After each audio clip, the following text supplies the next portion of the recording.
Mi hijo tiene parálisis cerebral, tengo CISBEN, pero esta no le presta servicios médicos como fisiatría y ortopedia, sobre todo porque necesita un centro de rehabilitación. Quiero pasarme de IPS y no ha sido posible. ¿Qué puedo hacer?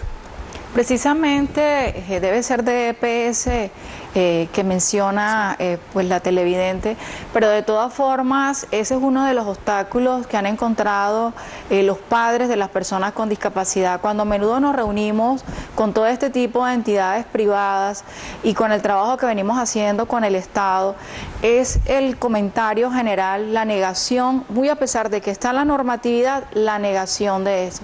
Lo que hace en ese momento el sistema de seguridad es como la protección ante el cambio de EPS, podría generarle de una forma u otra un retraso en la atención médica de las personas, pero allí está la personería distrital atenta ante estos casos. Invitamos al oyente para que se acerque y poder ventilarle su caso y que pueda conseguir precisamente el cambio y brindarle el servicio que necesita para la rehabilitación de su hijo. Doctora Gutiérrez, ¿qué quiere decir en ese tratado internacional que estas personas con discapacidad tienen derecho a su realización, a su capacidad, a su personería jurídica? A veces es difícil concebir de que una persona, digamos, con un autismo, con un síndrome de Down, que generalmente son un tipo de discapacidad que puede volverlos ante una sociedad o ante una comunidad como alguien diferente, no son diferentes. El artículo 12 lo que quiere evitar es la muerte civil de las personas. Cada vez que vemos una persona con este tipo de discapacidad, inmediatamente vemos un igual a una interdicción judicial. Lo que quiere esta convención internacional es evitar la interdicción judicial y convertirlos como lo que son, como personas legales, rehabilitarlos, no crear personas que puedan decidir por ellas, pero sí el mismo artículo 12 establece unos apoyos, unas salvaguardas, unas herramientas para que las apoyen, les colaboren a tomar una decisión, pero que la decisión sea bajo todas estas capacidades que muchas de las personas con discapacidad desarrollan más que todos nosotros que no tenemos una discapacidad específica. Muy bien, nos escribe la señora Olga de Ávila, Víctor Julio, y nos dice lo siguiente: si una persona ha sido dictaminada con una incapacidad permanente, ¿por qué las normas exigen que se le realice una evaluación periódica? ¿Acaso ese tipo de discapacidad no debería estar exenta de esta regla? Volvemos a la pregunta inicial, y es que estas personas, cuando tiene que ver con algún tipo de beneficio o pensión, tienen unos derechos adquiridos como tal por la misma legislación. Sin embargo, hay unos requisitos y hay algunas políticas internas de cada institución fundamentadas en también normatividades, decretos, acuerdos, otro tipo de normas, y que hay que cumplirlo. Pero una evaluación no les quita como tal un beneficio que ya por ley se encuentra reconocido. Bueno, Víctor Julio, perdón, es que una persona hace una aclaración aquí. Sí, la señora Olga de Ávila dice: quiero aclarar que cada 4 años suspenden la pensión hasta que no se realice la valoración. Hablo específicamente de las fuerzas militares. Deben ser personas que de una u otra forma ya han tenido una inclusión social o han venido, como lo que se quiere también es la rehabilitación. Precisamente viene a colación los modelos. Hay diferentes modelos que han existido a lo largo de la historia y uno de los modelos es el médico.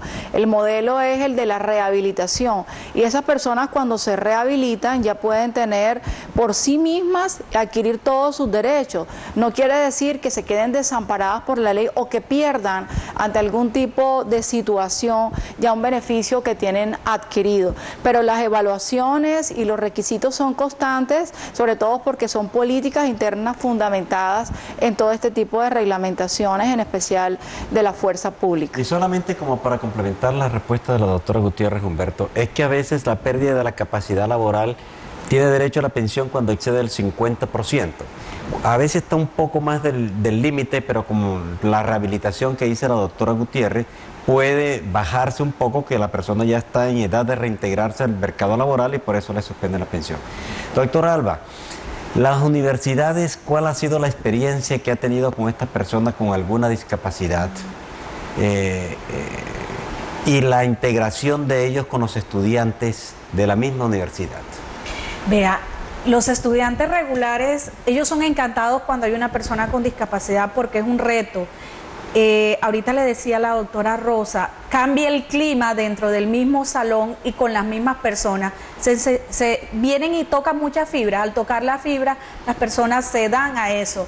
Puede darse el caso que también a veces son personas jóvenes y sí hay actos de discriminación, más esto se trabaja desde la academia, se trabajan talleres de concienciación. Ya no se habla de sensibilización, sino de concienciación, porque debemos aprender que hay una persona con discapacidad y que todos somos diferentes. Somos 30, 20 estudiantes en un aula de clase y nadie es igual a otro. Todos somos diferentes, con y sin discapacidad. Lo importante es que ellos llevan el trabajo. Es más, cuando ellos se gradúan, para ellos es una felicidad y quieren hasta posar en la foto con ellos porque les parece increíble que hayan compartido todo un programa, toda una carrera con una persona con una condición específica. Qué bueno. Una última pregunta porque se nos acabó el tiempo. Doctora Gutiérrez, por favor, muy breve. Dice María Santo Domingo, soy una persona discapacitada y mi pregunta es, mi esposo tiene 63 años y le faltaron 11 semanas para pensionarse. Por ser yo discapacitada, ¿no tendré algún derecho a acceder a dicha pensión? Bueno, en primer lugar hay que decirle al oyente que hay que corregir ya el vocabulario. Ya no podemos hablar de discapacitada, sino de personas con discapacidad.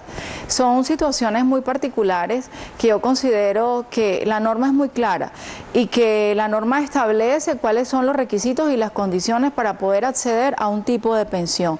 Sin embargo, ante la situación de ella, quien tiene la discapacidad es precisamente la oyente, ¿cierto?, la que nos hace la pregunta.